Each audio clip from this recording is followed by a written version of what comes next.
In so many ways, our history is your history. Before today, there were fewer than 600 images of our industry available in public museums and archives in the province. In honor of the centennial that ATCO Gas shares with the Alberta Legislature building, ATCO Gas is pleased to donate over 25,000 items of historical importance to the people of Alberta. This amazing collection will be available to all at the Provincial Archives in Alberta. I have here one of the photos from that collection. The image was taken in 1912 and shows hard-working Albertans using hot pitch and rag. On behalf of ATCO Gas, I am pleased to present this framed photo as a symbol of our larger gift to the people of Alberta on the occasion of our shared centennial year.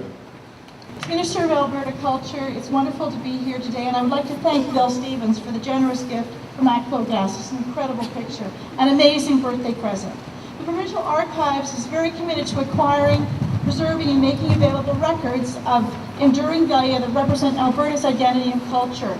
As you know, culture connects us to our history of our provinces, our people, our businesses, our organizations, and communities, so we can better understand who and what we are today, and help us preserve our heritage for the future.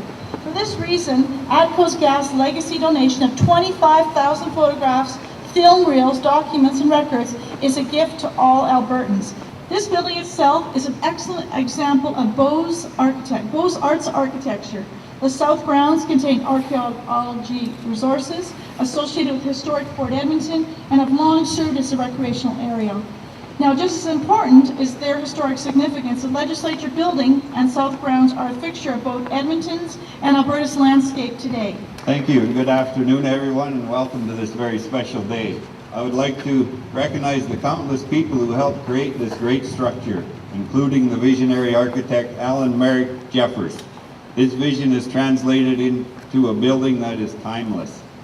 This is a building that is endured. In addition to housing records and monuments and art that honor and preserve our heritage, it is one of the most recognizable landmarks in our province.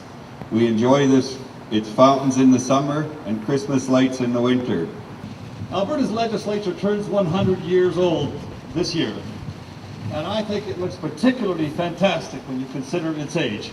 I can only hope that we all look this good when we turn 100. Yes. Our legislature isn't the only provincial landmark, of course, that's celebrating its centennial year. The high-level bridge just off to my left here connected the then recently amalgamated city of Edmonton to the larger city of Strathcona, and it was nearing completion in September of 1912. As well, Calgary's world-famous exhibition, The Stampede, began in 1912 when working cowboy and vaudeville entertainer Guy Weddick combined the best elements of the traveling Wild West shows with the romance and culture of Western North America to create what would come to be known as the greatest outdoor show on earth. Like Alberta's legislature, the Stampede is celebrating its centenary this year. Thank you all for joining us for this historical reenactment that is coming up here in just a moment, as it occurred on September 3rd, 1912. Many of us are history buffs of one fashion or another. We are intrigued by momentous events from our past and by the people who were at the center of them.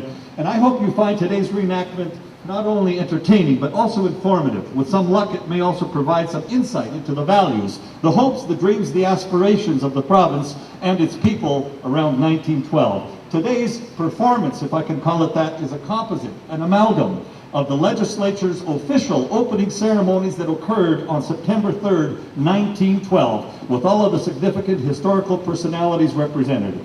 As is the case today, the Lieutenant Governor, the Premier, and a representative from the City of Edmonton participated in the building's official opening ceremonies. However, His Royal Highness, the Duke of Connaught, Canada's 10th Governor-General, also played a key role in the opening ceremonies. All rise for the arrival of His Excellency, the Right Honourable Governor-General of Canada, His Royal Highness, the Duke of Connaught, Her Royal Highness, the Duchess of Connaught, and Her Royal Highness, the Princess Patricia.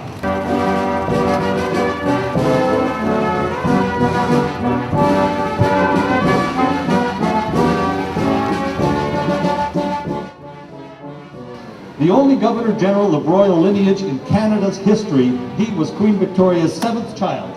Appointed Governor General in 1911, the Duke of Connaught served in this capacity until 1916.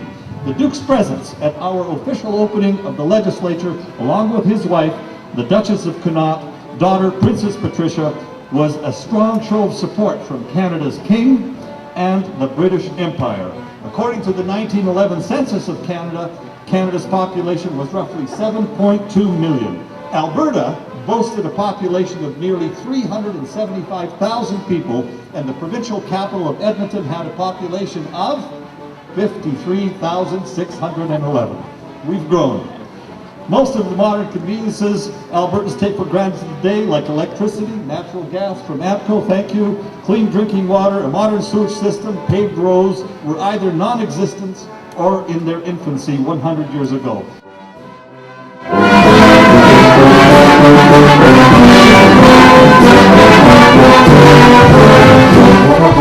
Royal Highness, Your Honor, Mr. Premier, and Mr. Speaker. I'm George Armstrong, the Mayor of Edmonton. Your Royal Highness, as a soldier of distinction, a worker of untiring zeal, the possessor of remarkable breadth of sympathy and clearness of character, the first prince of true blood as Vice General of the King in any of the overseas dominions, we, on behalf of the citizens of Edmonton, most heartily welcome you in one of the most progressive cities of Western Canada.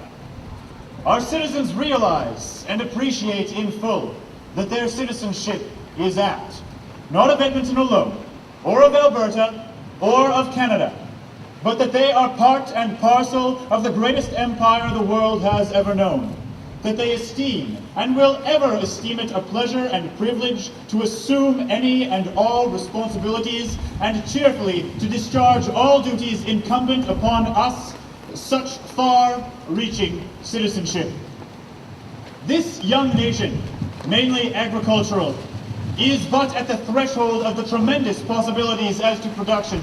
It is incumbent upon us, if we are true to our best interests, to use all lawful endeavors to enlarge our commercial bounds, in order that our people may know that they are subject only to their commercial and economic conditions, and in order that the very best results may be attained. For thus, and thus only, shall contentment and loyalty rest upon a permanent and abiding basis. We respectfully desire to take advantage of your presence in our midst to express to you our keen appreciation for this, your first official visit. Governor of Alberta, the first of, I hope, of many more to come. I take much pleasure in welcoming you to the highly anticipated opening of Alberta's Parliament buildings. The Parliament, Your Royal Highness, is a symbol of the progress made not only by our city or our province, but by Canada itself in respect to its commitment to growing the West. Our province has a population now of nearly 400,000 and has not shown a sign of slowing down since the Hudson's Bay Company first traded furs here with the Cree and the Blackfoot. As members of the Northwest Council, and I'm sure a number of the other gentlemen here can attest to this, we met around a single table in buildings of modest stature that were lacking many of the modern conveniences this beautiful building has today. I must thank those gentlemen that sat on the council, for had it not been for their work and dedication, we would not be here at this remarkable grand open. What was once a community exclusively lived in by the adventurous pioneers, the farmers and ranchers of the 1870s and 80s, is now a province in which any man can make his home and his living. I must stress the importance of having a building of such a design on such a scale. In 1906, it was pointed out that the province should have a parliament building in the same vein as other such provinces and states. Our then Premier, the Honorable Alexander Rutherford, and Minister of Public Works, Mr. William Cushing, went to Minnesota and Wisconsin in search of an appropriate design. What they brought back has given rise to this remarkable structure. This is Alberta, taking its place alongside Canada's provinces and in His Majesty's Empire, on which the sun never sets. Field Marshal, Your Royal Highness, Prince Arthur William Patrick Albert, Duke of Connaught and Strathern, Governor-General and Commander-in-Chief of the Dominion of Canada. It is with profound pleasure that I, Premier Arthur Sifton, welcome your Royal Highnesses in the name of the Legislature of the Province of Alberta.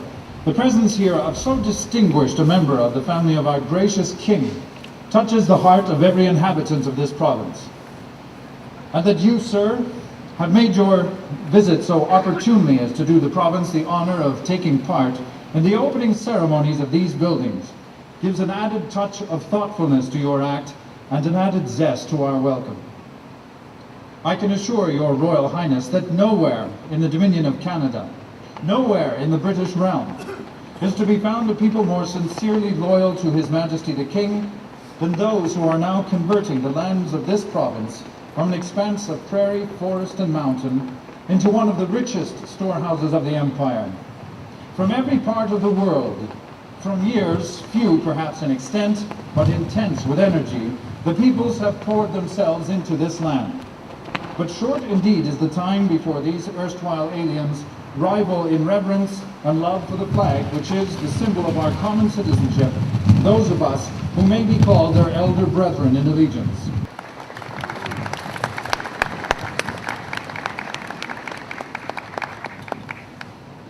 Your Royal Highnesses, Your Honour, Mr. Premier, ladies and gentlemen, I am Charles Fisher here on such an historic day on which Alberta takes its place among the highest ranks of the Empire. We've been sowing the seeds of this province for years, and our dedication has finally paid off. Now, Alberta will blossom.